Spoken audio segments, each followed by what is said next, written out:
دوستو اس روزے کو ہم کیا ایسا کریں کہ اس روزے کا ثواب زیادہ ہم کما لیں؟ کئی گھنٹے ہم بھوکے پیاسے رہتے ہیں اور بہت سے لوگ ایسے ہیں کہ اس میں ایسے کام کرتے ہیں جن کی وجہ سے سوائے بھوکے پیاسے رہنے کے ان کو کچھ نہیں ملتا. حدیث میں اس کے باقاعدہ سمجھایا گیا، اس کو حدیث میں اس کو بتایا گیا کہ بہت سے روزے دار ایسے ہیں جن کو سوائے بھوکے پیاسے رہنے کے کچھ نہیں ملتا. تو ہم روزے میں ایسا کیا کریں کہ روزے کا ثواب ہمیں زیادہ مل جاوے؟ اس کے لیے میں نے یہاں 5 چیزیں نوٹ کی ہیں. جب ہمیں عبادت کر ہی رہے ہیں، جب ہم بھوکے پیاسے رہ ہی رہے ہیں، تو کیوں نہ ایسا کر لیں کہ اس روزے کی برکتیں ہمیں حاصل ہو، اس کا ثواب ہمیں پورا ملے. تو اس کے لیے ایک چیز اچھے سے سمجھیں. روزے کی حالت میں جائز چیزوں سے بھی ہم رکتے ہیں.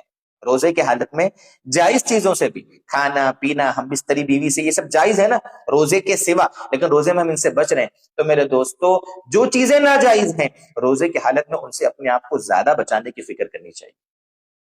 جیسے اب آتے ہم پوائنٹ پر. سب سے پہلی ہے نگاہ کا روزہ. روزے کی حالت میں ایسی چیزیں دیکھنا جن کو دیکھنا جائز نہیں ہے، روزے کے سوا بھی جائز نہیں ہے، روزے کی حالت میں بھی جائز نہیں ہے. تو روزے کی حالت میں ایسی چیزوں سے اپنے آپ کو خوب بچا. نگاہ جو ہے نا ابلیس کی تیروں میں سے ایک تیر ہے میرے دوستو. روزے کی حالت میں خاص طور سے غلط چیزیں دیکھنے سے، موبائل میں یا ویسے بھی غلط چیزیں دیکھنے سے اپنے آپ کو ہم بچائیں. اس سے روزہ ہمارا محفوظ رہے گا. نمبر 2 زبان کا روزہ. زبان کا بھی روزہ ہے. جھوٹ، غیبت، چغلی، ایک دوسرے کی برائیاں کرنا، تانے مارنا وغیرہ وغیرہ، ان چیزوں سے اپنے آپ کو ہم بچائیں. اس سے روزہ بہت مجروح ہوتا ہے، روزے کے ثواب میں کمی آ جاتی ہے میرے دوست. اس لیے ان چیزوں سے بچائیں اپنے آپ کو. نمبر 3 کان کا روزہ.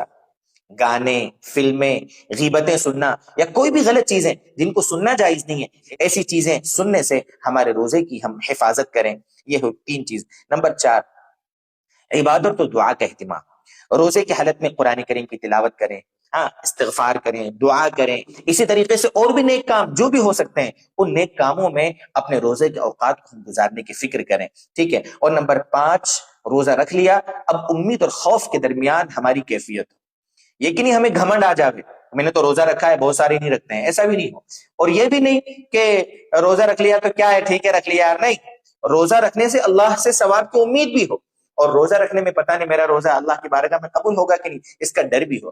نیکی کر کے ڈرتے رہنا، یہ صحابہ کا شیوا تھا میرے دوست. اور آج تو ہم نیکیاں کرے بغیر اللہ تعالیٰ سے ذرا بھی ڈرتے نہیں.